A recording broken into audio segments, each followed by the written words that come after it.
Grand Rising, Rise and Shine, greetings, all of that good stuff. Thank you for being here with me today. My name is Edna White. I am your life purpose business conductor.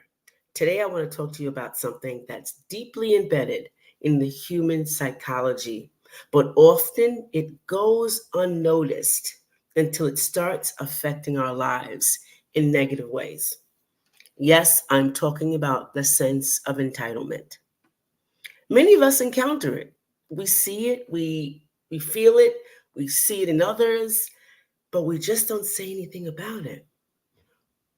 We often wonder where it comes from, right? And yet you see it in every status, whether you're rich or poor, middle class, you see it. But where does it come from? How does it damage our workflow? How does it damage our personal relationships or even damage ourselves that we keep struggling with it and keep getting into bad decisions? How does that happen?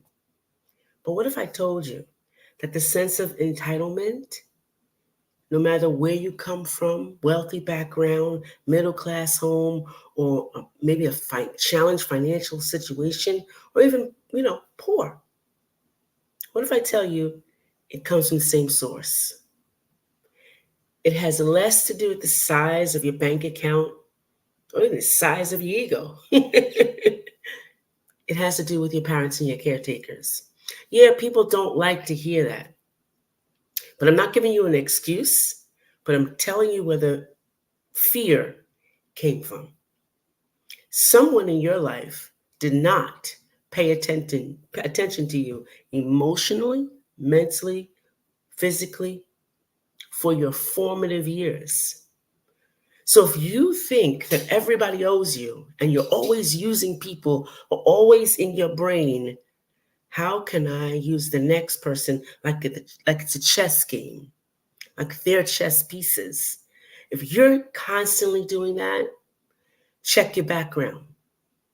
And here's another thing that I've noticed.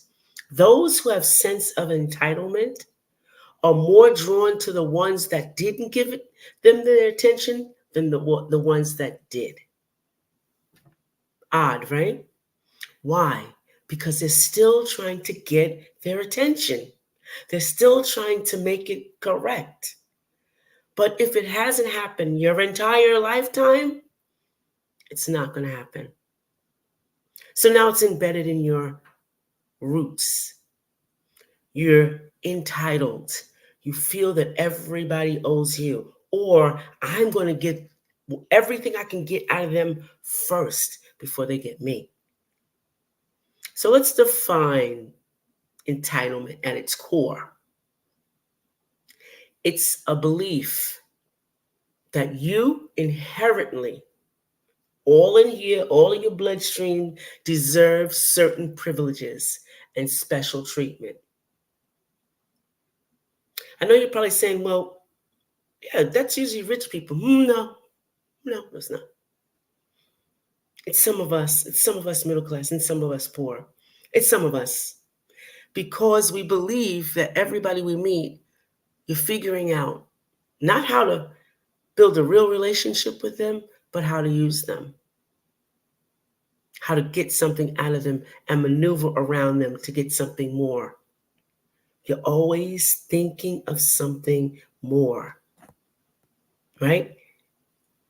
Even if you grew up wealthy but lacked emotional support and validation, you might feel entitled to love, attention, and success in order to fill that void. If you grew up poor, you're constantly reminded of what you didn't have. You may develop a sense of entitlement as a defense mechanism to claim what you feel you're unfairly denied. If you grew up in the middle class, you're always stuck between just enough and never quite enough. That too can lead to a feeling that you deserve more than you're getting. Regardless of the economic background, there's a common thread. It's an unmet need, whether material, emotionally, or psychologically.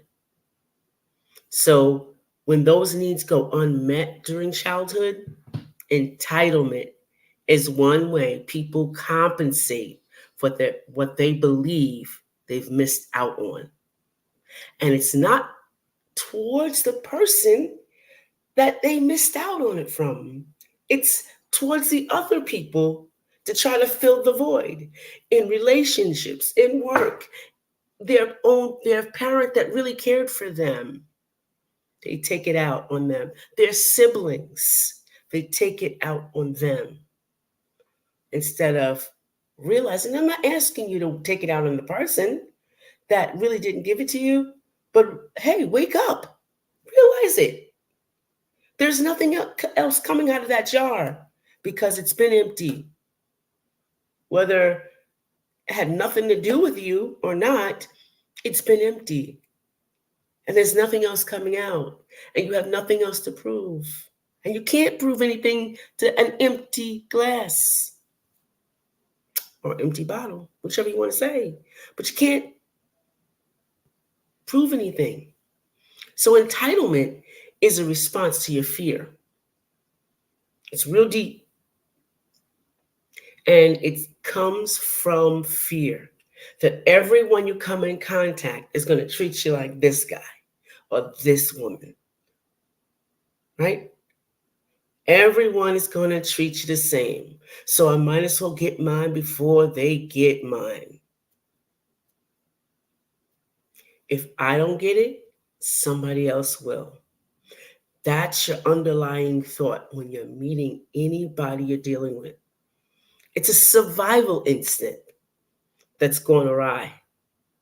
Went crazy.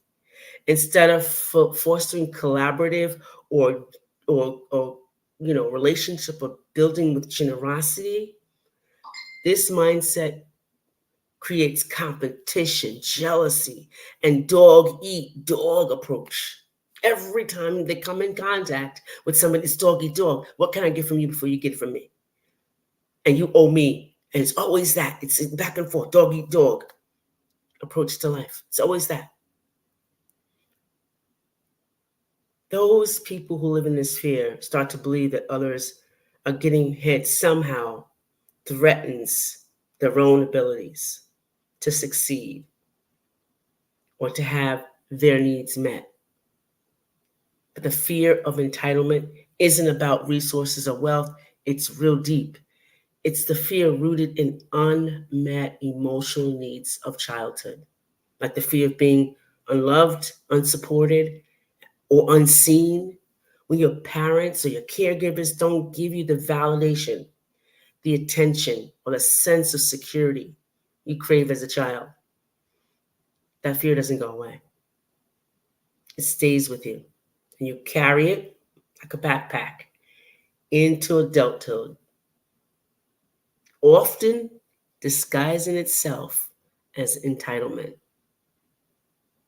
So, where do you go from here?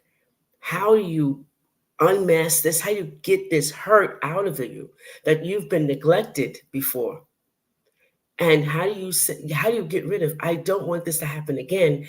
And you don't want to have this dog eat dog world. You don't want to be there. You don't want to feel deprived by anyone. How do you fill that void for yourself? Because honestly, no one out there can fill it. Not even the guy that didn't give it to you, or the woman that didn't give it to you, the parent or the caregiver that didn't give it to you. They can't give it to you. So don't ask someone in your relationship to do it. Don't ask them. Don't bother them about, you need to feel you are everything to me. Statements like that mean you're deprived, you're needy. Guess what you're going to do? Push people away. But that's another subject. You're needy. You have a void. A void is a hole that's like a vacuum. A void. So when anybody gets in there, they're sucked in. So how do you start to get out of this survival mode? Because you've been living in the role of scarcity and competition for years. If you're an adult right now, it'll be decades. You've been living in a world as a child in your spirit, not as an adult, but in your spirit, that you were unloved, not paid attention to, and probably given dubbed out love a little bit at a time, because you may be in a big large family and you might have been the middle child, or one of even the younger child gets left out, given love sparingly. And maybe parents didn't mean to do it because they were working all the time with multiple jobs, or perhaps they were just emotionally unavailable. You have to realize those things. They were emotionally unavailable, and they worked. You have to realize that. Whatever the case, you learned that your attention and the validation were limited resources. So as adults, you carried that belief around, and it translated into feelings of entitlement. Didn't get what I needed before, so I'm going to make sure I take what I need, no matter what. This is the dynamic, that infiltrates the workplace, infiltrates relationships, infiltrates society at large. The sense of entitlement is why jails are full. It's why people are addicted to drugs. It's why there's so much divorce. It's why the churches are full and no one knows their next step. Deep down, we're looking for something and we can't find it. When all we need to do is look on the inside and find the root cause. Money doesn't cure it. It doesn't. Still there emptiness. We see that in all the celebrities that had millions and died because of a drug overdose, for feeling less than. How do you move to the next step? Well, realizing and acknowledging this has happened.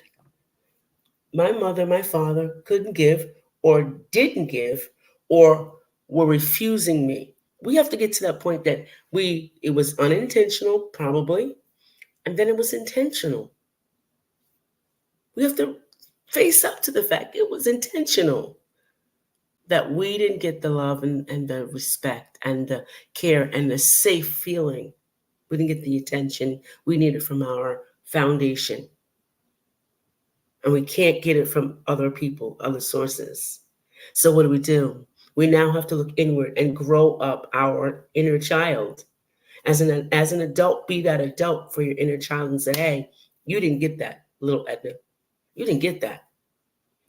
But now I'm here to give that to you, because I'm going to pay attention, and I'm be also strategic, also sensitive, and also aware of how I'm feeling and how I'm relating to others. I'm going to take a step back. When I feel that I'm in survival mode, I'm going to take a step back and get out of survival mode and be able to be aware of it, and not only survive, but thrive. Now I'm going to approach every relationship as an opportunity to learn about someone else, so that a relationship is reciprocal, that I'm building on a relationship and not taking, but I'm adding to someone's life and not taking. Many of us get angry when people say they don't want to be around us, because we have a sense of entitlement that we think they should be taking our garbage, that they should be taking our dumping. We're dumping on them. We think that they should be taking it. Well, they don't have to. But we get mad at them for creating a boundary, saying, no, I'm not going to take that from you. And we get upset and we get confused. Why aren't they doing what I want them to do? Because it's you. It's your sense of entitlement that's pushing them away, because we don't have to take. You have to keep taking from us and doing things that hurt us, and then expect it to be okay. It's not okay. And it's all right for us to say that. And if you're living in that fear, you have to say, hey, I accept their boundaries. Now it's time for me to do some work on myself. They're not chess pieces. They're not part of a game. They're human beings trying to build successful and enriching lives, just like I am in this journey. I have no right to take from them. I'm no better than them. And if you start to say that in every situation that you get into, you'll start to feel the void closing. You'll start to feel the little child, the little girl or little boy in you growing up inside of you because you're taking responsibility for growing yourself up. So I hope I said something to you today that really, really helped you. And if you ever want to get at me and give me a question or anything, put it down below. Thanks so much for hanging out with me today as I talked about entitlement. Bye for now.